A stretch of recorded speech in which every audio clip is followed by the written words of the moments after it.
Hello, everybody, and welcome back to the Shamanic and Alchemical Mystery School Global Gathering. I am delighted to be back with you again today, and welcome in to the Zoom room. As you're joining, please do go ahead and put your name and location into the chat so we can see who's on and where you are all around the world. And I'm going to go live on YouTube while you're doing that, so bear with me a moment here. All right, that is happening. I'm going to make sure it's working. Okay, good. So we are live on YouTube. Welcome everybody over there on YouTube. So glad to have you here in the Shamanic and Alchemical Mystery School Global Gathering. And I am just checking technology, making sure everything is good. Yes, perfect. All right, wonderful. So welcome, Eva. Welcome, Anslin. Yay, glad to have you on live, Anslin. Eva's in Sweden. Wonderful. Welcome, Teresa in the Blue Ridge Mountains. Hello, hello. Welcome, Andrea in Vancouver. Al in Malaysia. Welcome, welcome. And many more people joining. So I'm so glad to have you all here. Welcome, everybody on YouTube as well.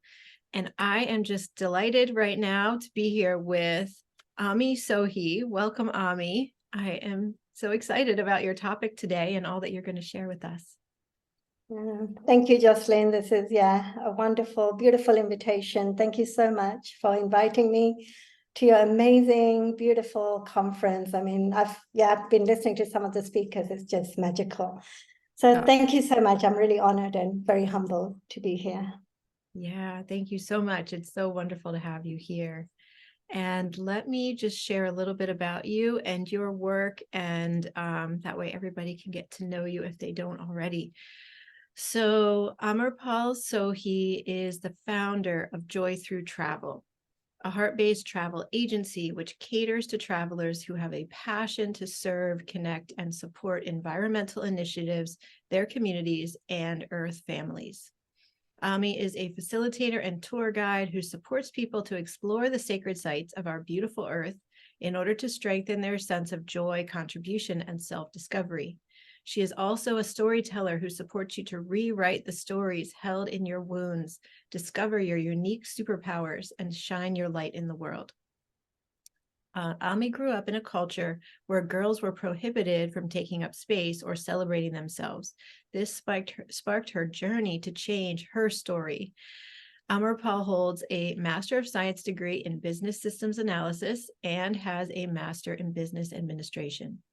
After 25 years of working in the corporate arena, in 2020, she made a conscious decision to do some serious soul searching and to find her mission, her North Star in this lifetime.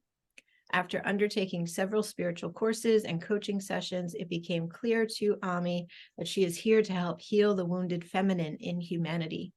She combines the art of storytelling with sacred sites to help people heal their wounds held in their sacred stories. Ami was a rebellious soul from her early days and always knew she was born to change the world. She stands for a world where every human is born free and has the right to an abundant life.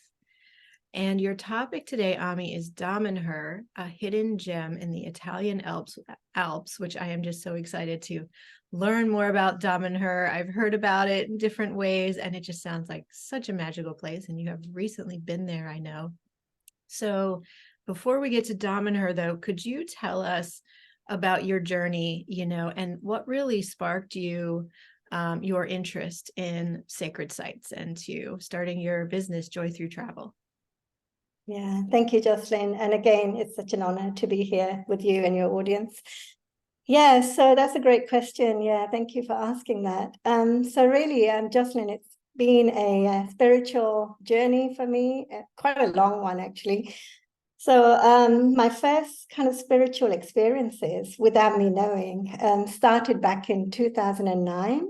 Where I felt my spirit guides were guiding me, through this journey. I didn't know anything about spirit guides at that time. I was literally fast asleep, so to speak, So it was the summer of 2009 when I was with my children out in the the open air outdoor swimming pool here where I live in Germany. And then it was sort of, quite late in the afternoon, around, I think, 6 p.m.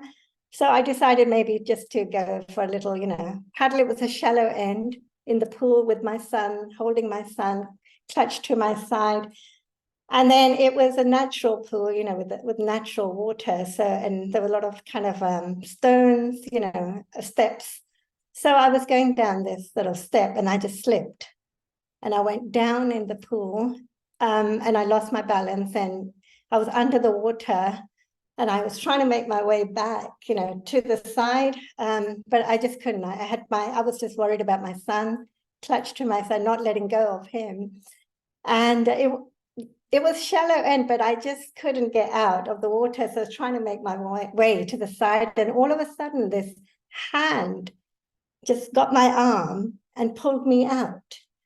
And I was like, oh, I didn't know what was going on. So I just looked at the lady, she was wearing like a long dress, and she looked at me, just smiled. And I thanked her, wholeheartedly. And then she walked on. She just walked away.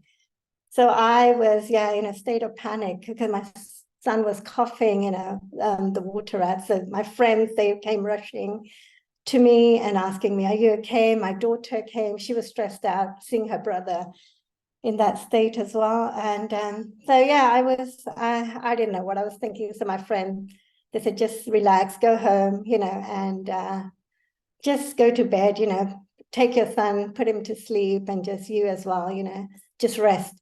So I went home, and that evening I was just replaying the whole incident in my head, thinking, what had happened, and looking out of the window, staring at the forest. And then suddenly it clicked, because I was thinking, why didn't this woman, she rescued me, but she didn't come to me and, speak to me and comfort me, because if I had rescued someone, I would say, are you okay?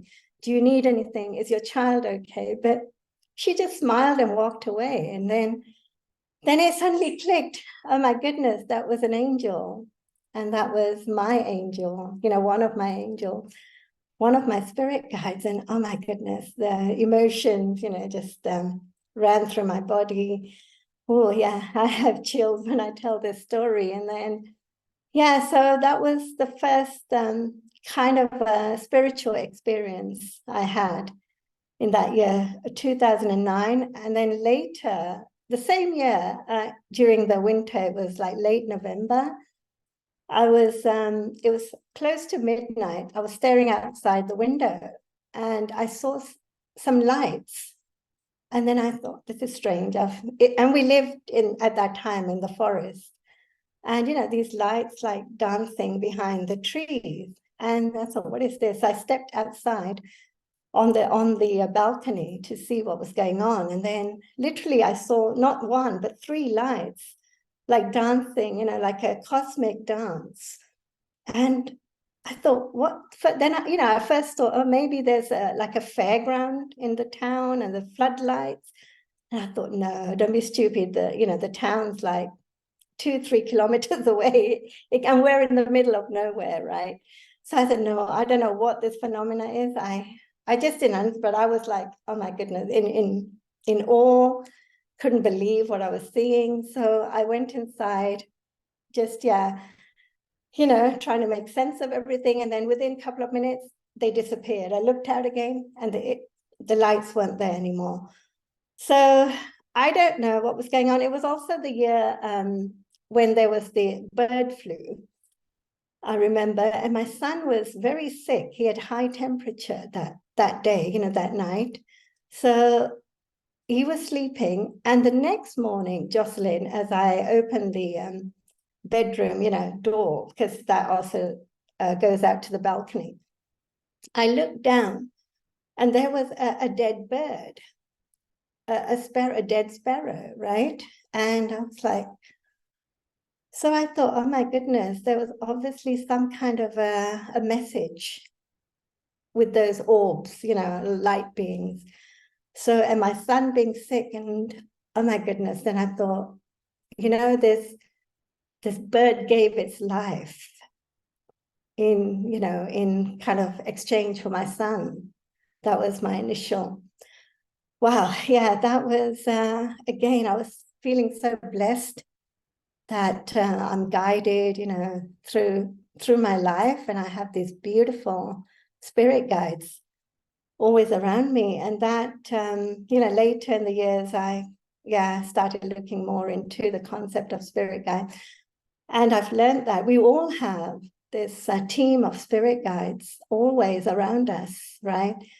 And always looking out for us. And we just have to ask, and when we need help, just reach out to them. And they're always there to help us with unconditional love. And I just felt so blessed. My life is just so blessed.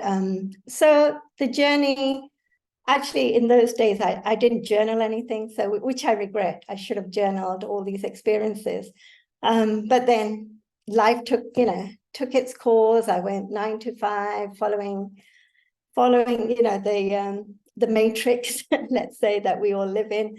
And then it was in 2020, the time of the great pandemic, that I started doing really more soul searching, because I was unhappy with my corporate job, and I knew it wasn't what I was here to do, my time, lifetime on the planet. So I thought, okay, what is it? I mean, we were all locked in. There was nowhere else to go. We couldn't go out. So the only way to go was in, right? So I started doing more meditations, going more within, and then started taking up these spiritual courses with the Sustainable Global Leadership Academy. I have no idea how these emails popped into my inbox. I don't know, again, guided, right? So I thought the first email from Shlomo Shoham came, and it said, a webinar with Shlomo Shoham, who lives in Israel, who runs this SGLA institute. And then it said, Shlomo Shoham is inviting you with Greg Braden for this webinar, live with Greg Braden. I thought, what? Live with Greg Braden? He's one of my heroes, I can't miss this. So I registered. And then that journey with the SGLA, started. I enrolled on the courses. And it was during one of the discovery sessions, we were told by our mentors to collect some stones from the forest, 13 stones. So we made a circle of 12 stones and one stone in the middle. And then the session was to meditate on each stone to find your value, one of your values, 12 values. So what I discovered was two of my values were, three. Well, the main values were the oneness, how I'm connected to the whole, the oneness, and it was adventure, and there was another value about service, being of service to others, to humanity, to Pachamama. So I thought, okay, these are my core values. One of them, how can I put the adventure, because I love traveling, to not the mainstream travel. I love to explore different, off the beaten track kind of adventures. And how can I put the travel, the adventure, and the service, being of service together? And then my initial idea was I created the first seed that was, born in my heart was travel to serve. So initially I thought, okay, this is the business concept, traveling to serve. I did research, and it was focusing on taking groups to actually seek temples, because during my research, I found there was no travel agency that actually took people and groups to seek temples, to learn about the community, the Sikh community, and the concept of the community kitchen, which is, for those of you who don't know about Sikhism, is one of the youngest religions in the world, born in northwest India in the region of Punjab. And our first Guru Nanak Dev Ji, he created this concept of a community kitchen.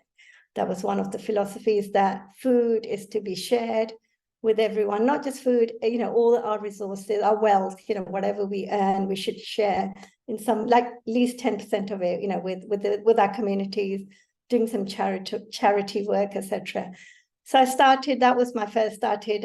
I went on a journey with a friend to one of the temples in the UK, just outside of London. It's one of the biggest Sikh temples in the world, outside of India.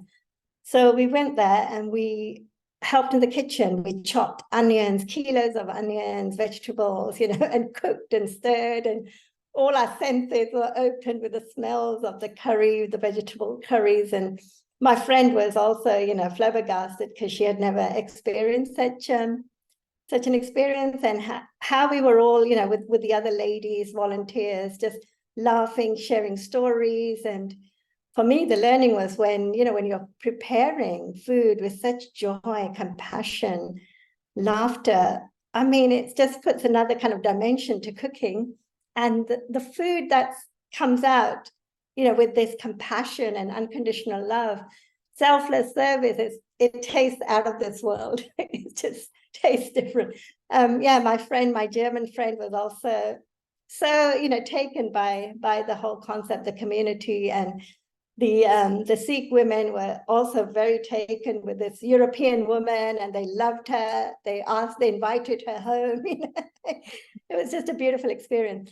So that was, I was focused on traveling to serve, but then I started thinking, why just focus on the Sikh temples? Why not venture out? And it was actually your courses, Jocelyn. Again, I don't know how your emails, appeared in my inbox as well, but it was your Egyptian courses, which I took part in. Amazing, they were just amazing.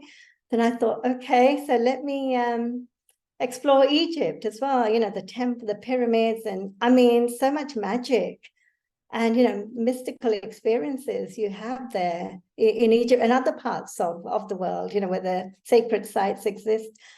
Then I thought, okay, so you sparked me to expand my my business concept, my ideas. So I reevaluated the business, and I thought, okay, I'm going to call it Joy Through Travel. So not just restricted to one kind of sacred sites, but all kinds of different places in the world, which, I mean, nature, your forest is a sacred site, right? It's not just a structure, the rivers, the lakes, the ocean, and also our own body. I also learned that our own body, for example, our sacred heart is very, this is a temple, right? With all these sacred sites are within us as well. Yes. Yeah. So, wow. Beautiful. I thank you for sharing your story and these beautiful awakenings and synchronicities and magic that happened along the way to guide you. It's so powerful. Yeah. And so I know you have, well, could you tell us where you have recently traveled to, and share your experiences about that place? I would love to hear. Yeah, so thank you, Jocelyn, for asking.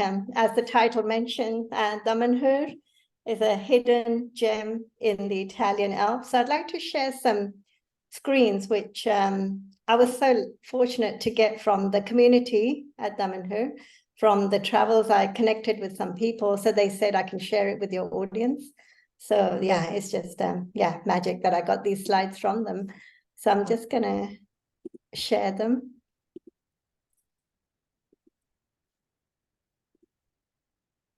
Okay, can you see the slides, Justin? Yes, we can see them. Great. So this place, Damanhur, it's just it's a hidden gem in the Italian Alps, basically. So it was originally birthed in Italy in 1975 as a social and spiritual experiment. And now it's really developed into a living lab for the future. I mean, there's a lot of experiments they do on spirituality, on meditation, just to take everything to the next level. It's just, they're just expanding. It's, the mission of Damanhur is to plant a seed of new form of life, which will be here for thousands of years to come, for the next generation. And it's really becoming like a worldwide international movement, positively impacting the lives of thousands of people engaged in creating a radical new world. So when I was there, Jocelyn, again, it reminded me of the work you're doing, with the radical new world building. I know, you have a group which you have created. So I thought, oh my goodness, it really is aligned with your vision, with your dream. So it just made me think that, people sitting different parts of the world, like we all have our visions, dreams, but we're also connected. The visions and the goals are so connected with the collective dreams, right? So it's just that we need to all come together to create this beautiful, abundant new earth. Mhm. Oh, it's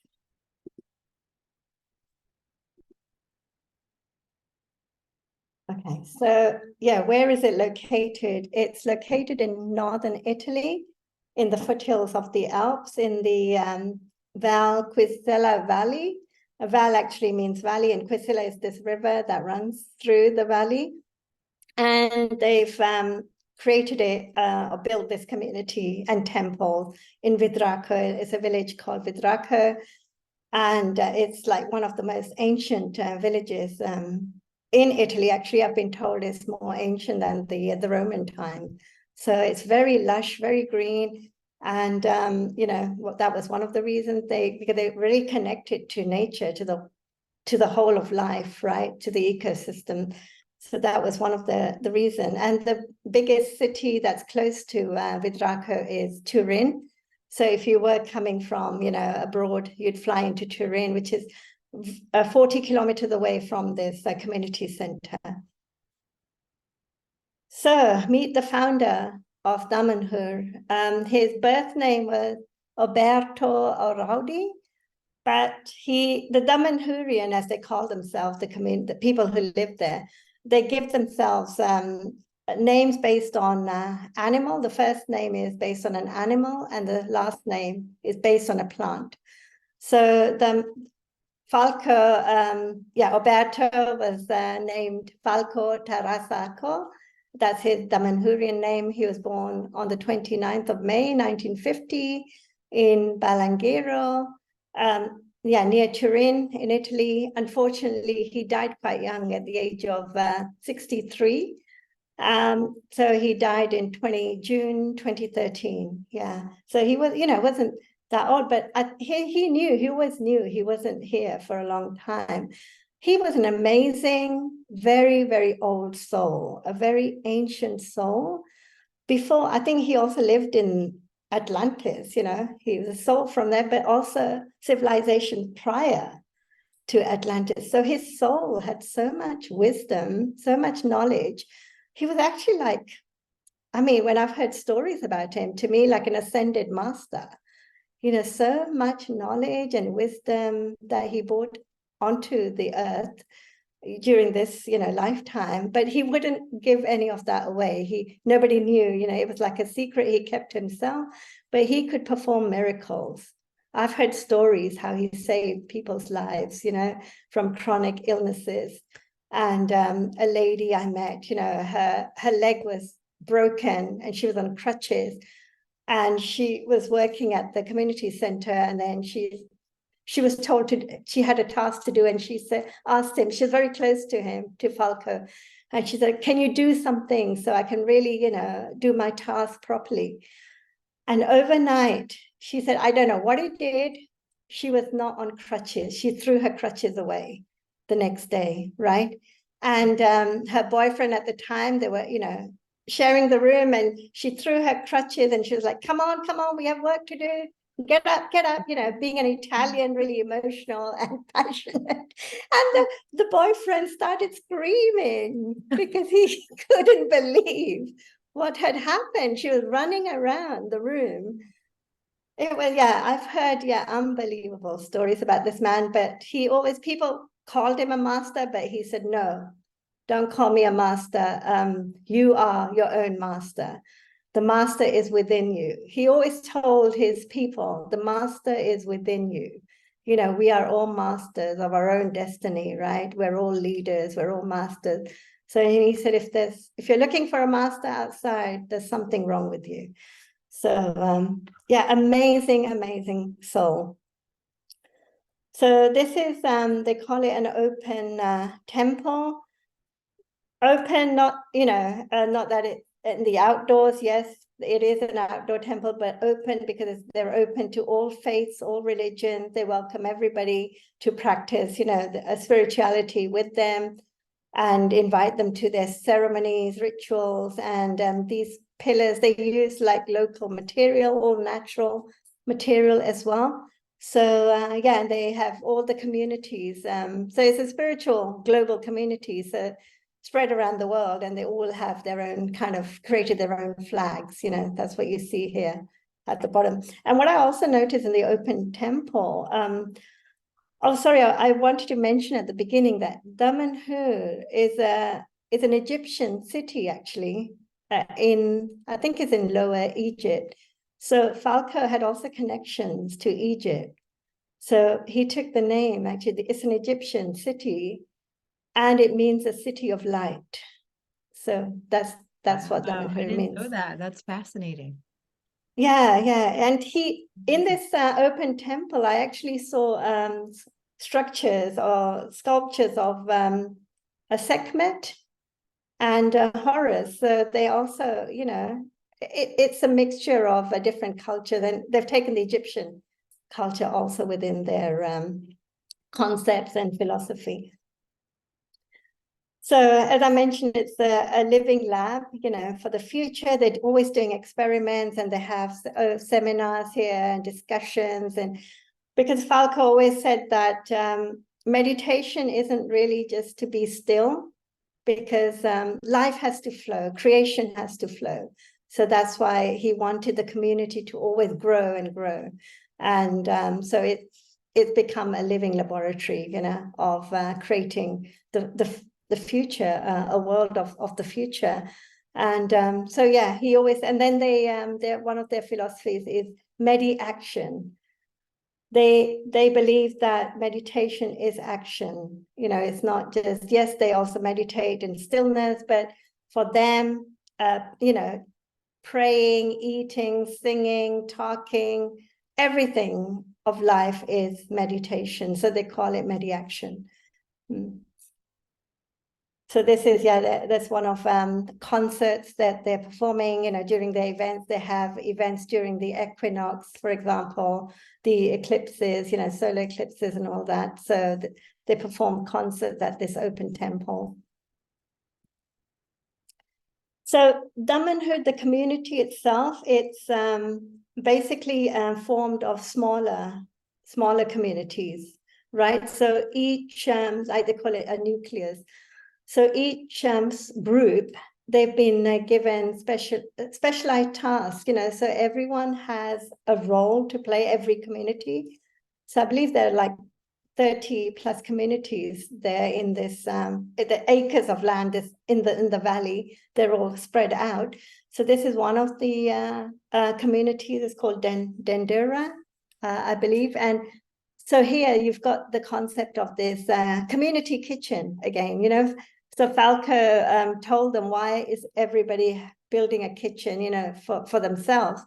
Why doesn't one family have a big kitchen where everybody can meet, come, you know, cook together, you know, prepare the meals together and eat together. So it's a socialized together.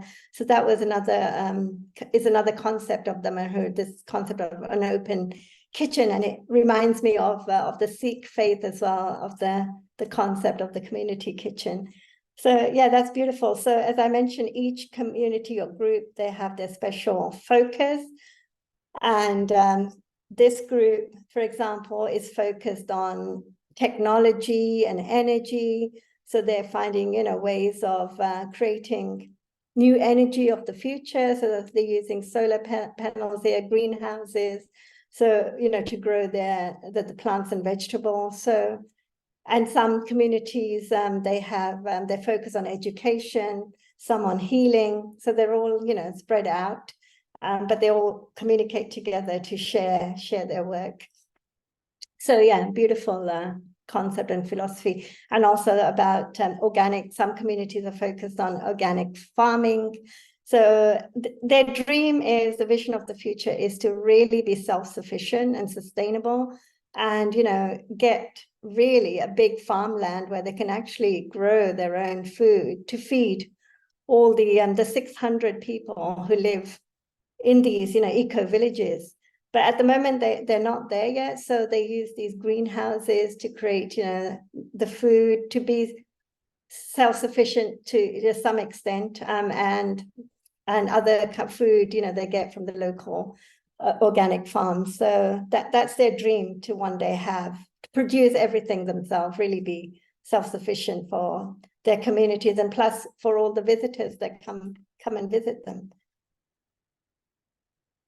Yeah, and this is a sculpture who's creating the sculptures for the temples, right? So I was told that actually all the people that come here, you know, become Damanhurians, get initiated, they're actually self-made, you know, like Falco wasn't an engineer, he wasn't an architect.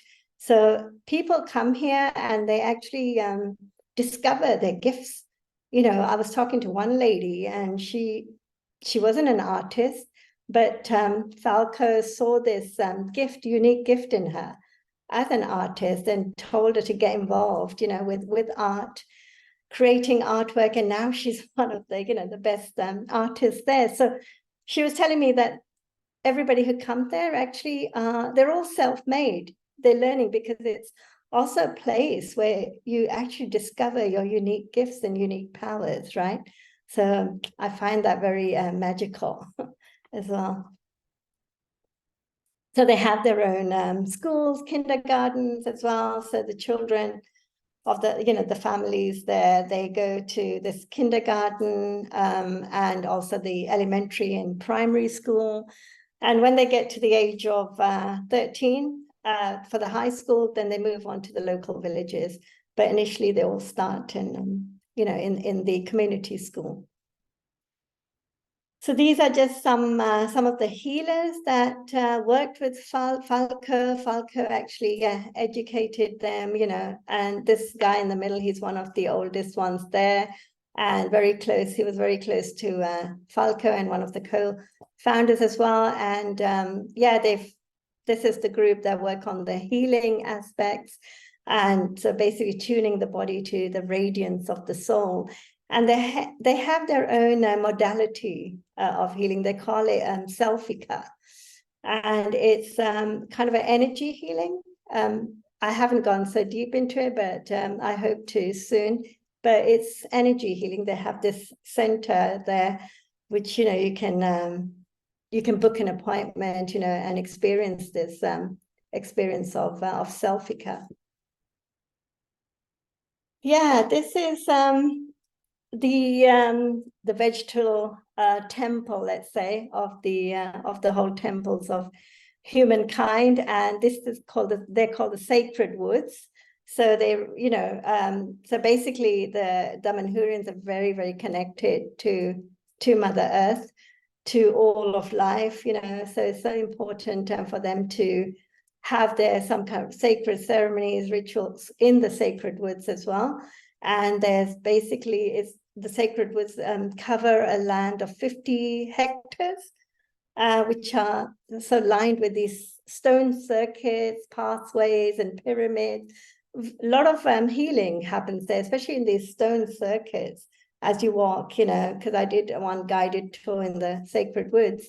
And there's, I don't know if it's this tree, but they call it like the mother of the forest, a very, very old ancient oak tree, which is kind of, you know, rooted there in the middle of the sacred woods. Yeah, so a lot of healing happens in these beautiful woods, you know. This is a device. So when I took the guided tour, so we did part of the tour was to go to the sacred woods and to experience the music of the plants. So this device here, our tour guide, you know, she connected the device to the plant, and all of a sudden, wow, music came from the plant. Jocelyn, like eons ago, we could communicate, right, naturally with the plants, with the plant world, and because our vibrations were so high.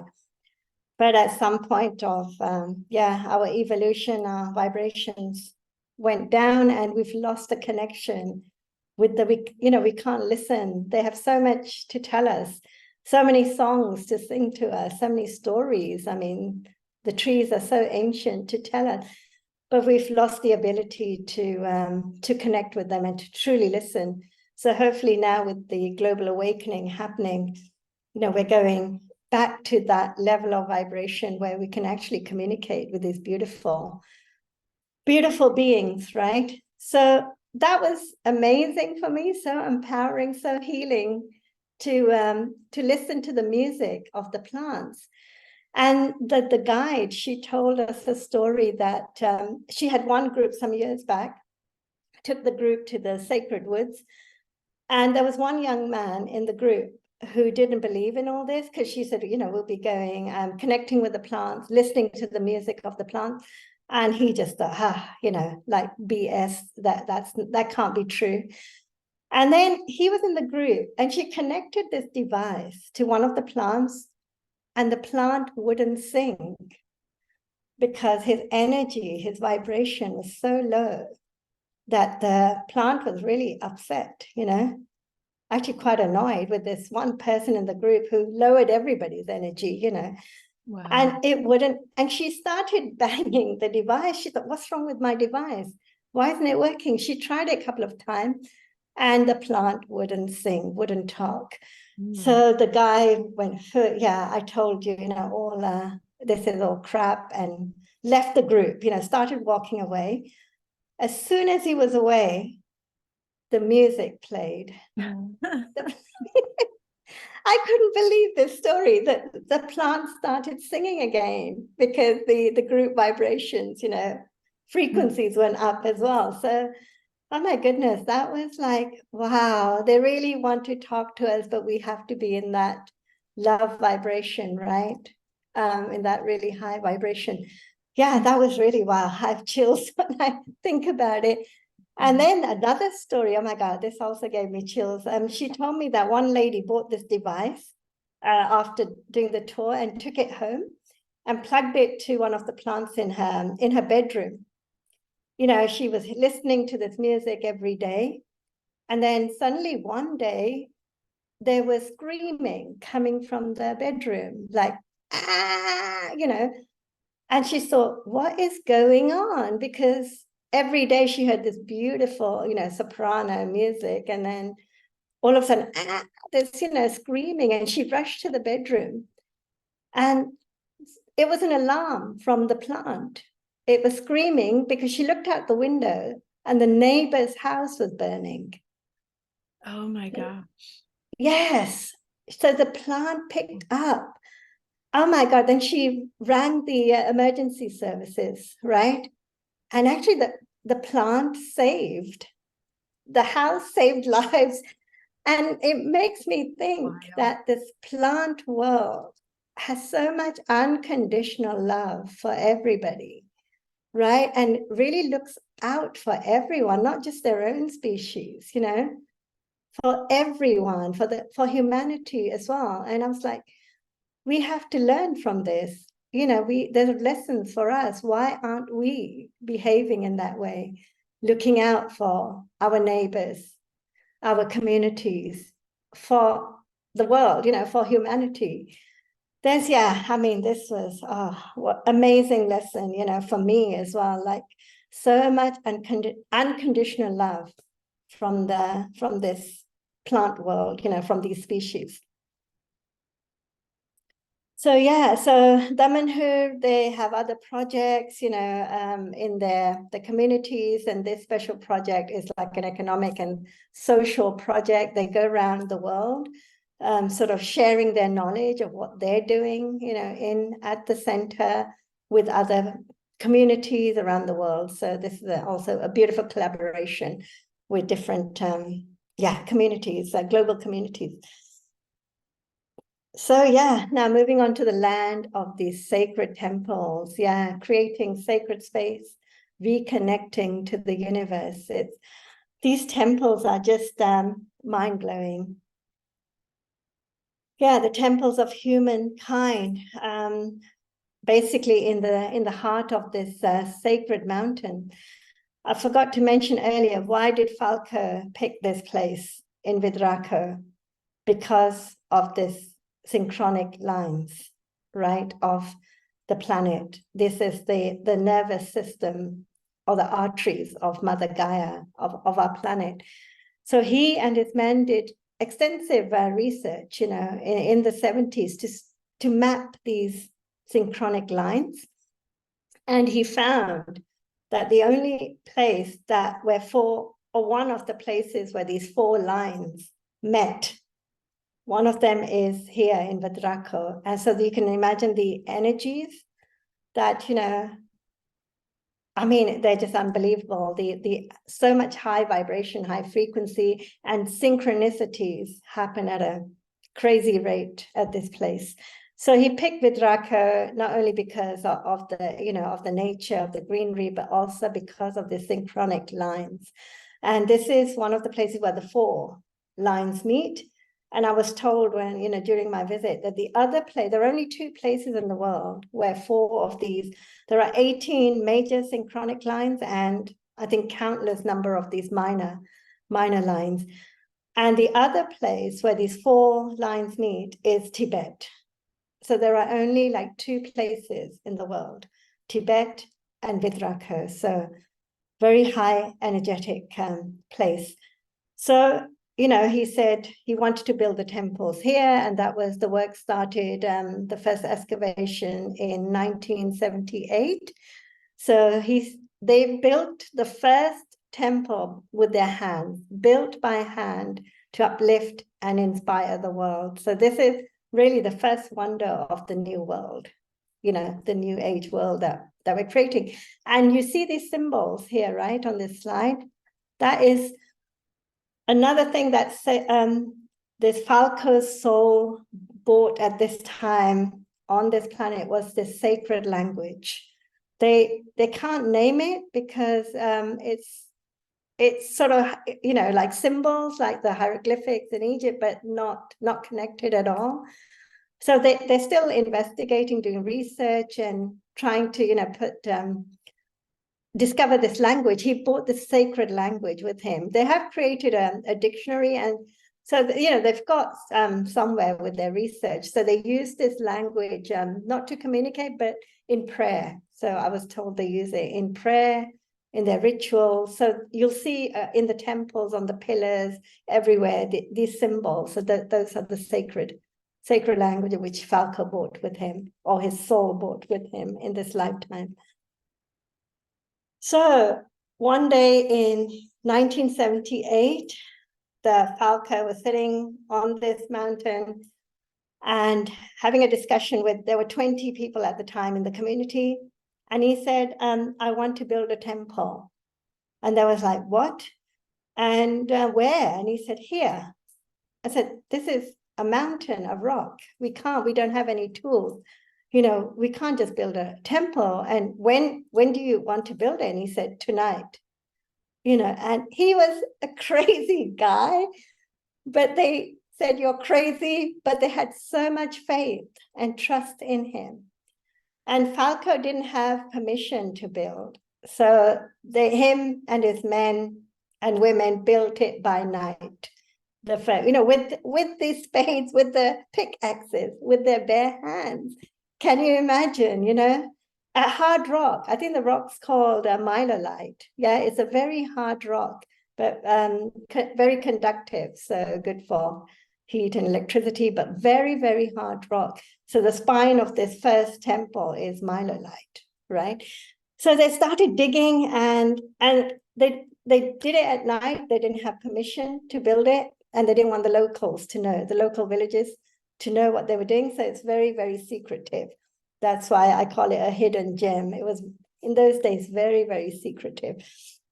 So it took them 1 year to build the first, it was like a cave. So they were actually crouching, they could just sit down, but they couldn't stand up. So Falco really wanted to build a temple because he really believed that temples are not just for praying, but because his soul knew the temples are actually portals to other dimensions and realms. Yeah. And he always told people that we can't live in isolation. We have to connect with the other dimensions, other realms, to the stars, because we're all connected, and living just by ourselves in isolation is like living in a prison. So that was another reason he wanted to build, not just for meditation, not just for praying, but also the connection with the other dimensions and realms. So this was the first temple or the hall they built with. You can see these symbols. That's the old sacred language that you'll see all over in the temple. Yeah, and then they started, building these beautiful ceilings, with beautiful mosaics and so intricate designs. Yeah, Wow. this is gorgeous. And this is the Hall of Mirrors, and all these balconies just made of glass and beautiful ceiling. It's the biggest glass ceiling in the world, I've been told. And in this temple, Amazing. yes. Wow. Yeah, unfortunately, when I was there, this was closed off for renovation, so I wasn't able to visit this. But I've been told that you can see yourself 66 times in this temple, in this hall, because of all the mirrors. So you can see yourself from different perspectives. So I guess they're giving different perspectives to you, to your existence. Yeah, it's just amazing. And this is the glass ceiling. Again, very beautiful. I think this is a falcon, right, with open wings. It's just, very beautiful how they've, the artwork, the time, the love that's gone into building all these temples. And this is I just wanted to give you a time check because we have about 10 minutes left. Oh, okay. Sorry. Yeah, I'll quickly go through to give you an idea of this beautiful architecture. And as I mentioned, the sacred language you'll see all over in these temples. This one is amazing because Falco wanted to build a sky that was the sky of 22,000 years ago, the golden age of Atlantis. Because like I said, his soul had a connection to Atlantis, right? So they built this sky of 22,000 years ago. Yeah, you can see it, amazing, beautiful. And this is the Hall of Spheres. This hall is also amazing, magical, because this is actually built on the synchronic lines, the 4 synchronic lines. And these bowls, they contain these alchemy liquids, which have been prepared with such precision, with different elements. So it's just a magical place. This particular hall is called the Hall of Spheres. And again, this ceiling is amazing. This is the largest ceramic ceiling in the world, I've been told. Yeah, it's so very intricate. And these are the labyrinths. They're still expanding, and they want to build more of these labyrinths to represent different cultures of the world, different life form, different deities. I also saw the Indian gods and goddesses, and African gods and goddesses. So just depicting the life and the different cultures in our world that we have. Yeah, so I hope I gave you an introduction, to this magical place. And this is going to be one of my big highlights of 2024, to take people to Damanhur. So thank you. Thank you for watching. Yeah, this has been amazing, Ami. Thank you so much for that. And yeah, how wonderful that they gave you the slides with that whole insider look at all the beautiful temples. I mean, the architecture and the art within those is just beyond. That is amazing, amazing. Yeah, like I said, Jocelyn, they're self-made, and some of these artists, are not artists. They really discovered their gifts at Wow. this place. So the magic of your own powers, right? Yeah. Yeah. Are there any books written by Falco? Did he write at all? I'm just so curious. Yes, he did. He wrote one of the synchronic lines, which I have here. Hmm. This is, yeah, he wrote this one. This is Okay. Falco. Yeah. So I mean, I'm reading this one. So yeah, there are other books you can get about, and I think you can look on the website. Do research on him. yeah. Amazing soul. Like I'm just taken back because I met people who knew him really well. Mhm. Oh God, the stories. I was like just chills running through me. Wow. Yeah, beautiful. Well, so I know we're almost at the end of our time. Did you want to share this this part about sacred sites activating our ancient memory or another dimension within us? Is there a way to share that in a fairly short Quickly. version? Yeah, I mean, of course there are, I mean, you've told stories, Jocelyn, on your trips, yeah, in Egypt, in the temples, in the pyramids, where people remember a lifetime there and the healing that they've received. And I heard Ema yesterday, speaking about her witch awakening, going down the not the dungeons of in Edinburgh, right? So yes, of course, there's magic in these places, but we have to be open to all that. So my personal experience is that the way I'm opening myself and raising my frequency and vibration is really through self-love and self-care. The more I take care of me, and especially in the last 12 months, I've been really doing a lot for me, taking care of me, giving myself love. And I'm finding my vibrations are rising and my frequencies are rising. And now I'm meeting people at the same frequency. So like soul family, and I'm having these multidimensional experiences. Just recently, on the 23rd of November, 23rd, 11, 23rd, I went to the supermarket to return some bottles, right? So I went to the machine and there was a man in front of me and he was putting his plastic bottles in and they kept coming out.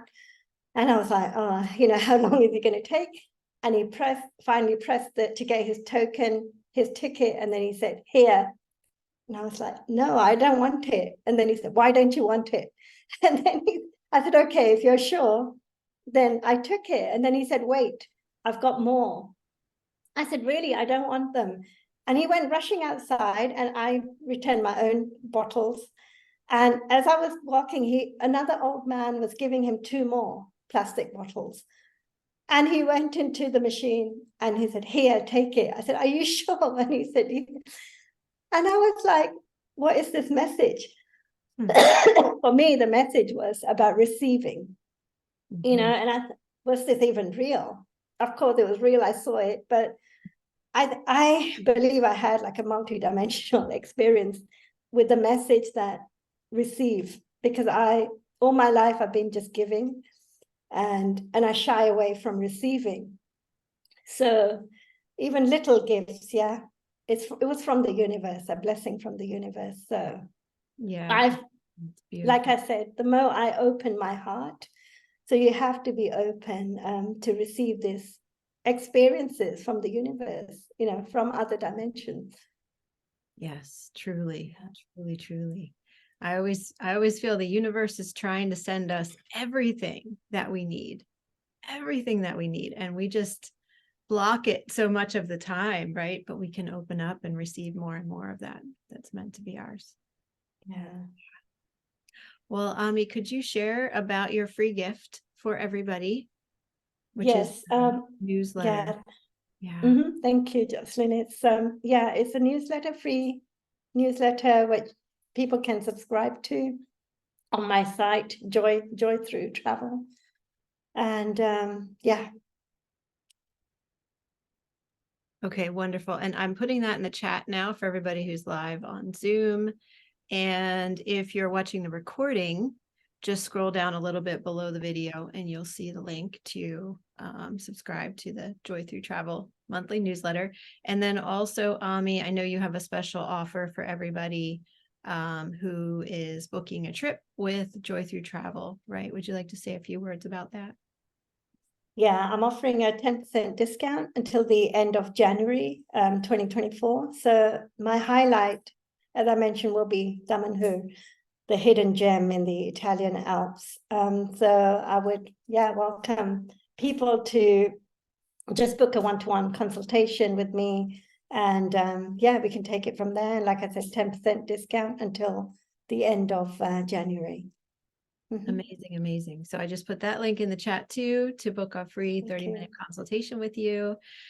And that is so wonderful. So, wow. Well, thank you for all that you have shared here, Ami. This has been really beautiful to see and receive. And thank you so much for adding this to our mystery school conversations. It's really amazing. Yeah, I always say life is magic. You know, if we open our hearts, and receive that magic. Yes. Yes. Wow. Amazing. Thank you for all that you shared here today. And thank you to everybody who's on live and everybody watching this as a recording. I hope you have received so much from what Ami shared today, and hope you're enjoying all the interviews here. We have one more live interview coming up that's going to be later today at 7:30 p.m. New York time. So I know a lot of the audience here will be asleep at that time, so you could certainly watch the recording tomorrow. But for those in Australia and New Zealand and on the west coast of North America, this will be a great time to tune in. So hope that you can, yes, Valerie says bedtime here. So hope that you all can join me, those who are in the time zone, to join at 7:30 p.m. New York time today. We will have Dr. Azra Bertrand, and he is an amazing, amazing man who was a medical doctor and now has been converted over to the much more energetic side of things, but he brings both of those frames of reference. And he actually was the co-author of Womb Awakening, if any of you know of that book, with his wife, Seren Bertrand. It's an amazing, amazing book. So he'll be on at 7:30 New York time this evening. And he's going to share about eco embodiment, and he has really amazing, incredible things to share. So we'll look forward to that. Hope you all can join me there. And for now, thank you again, Ami. Have a wonderful rest of your day. And everybody here, have a wonderful rest of your day. And I will see you again in a little while later. Much love. Bye for now.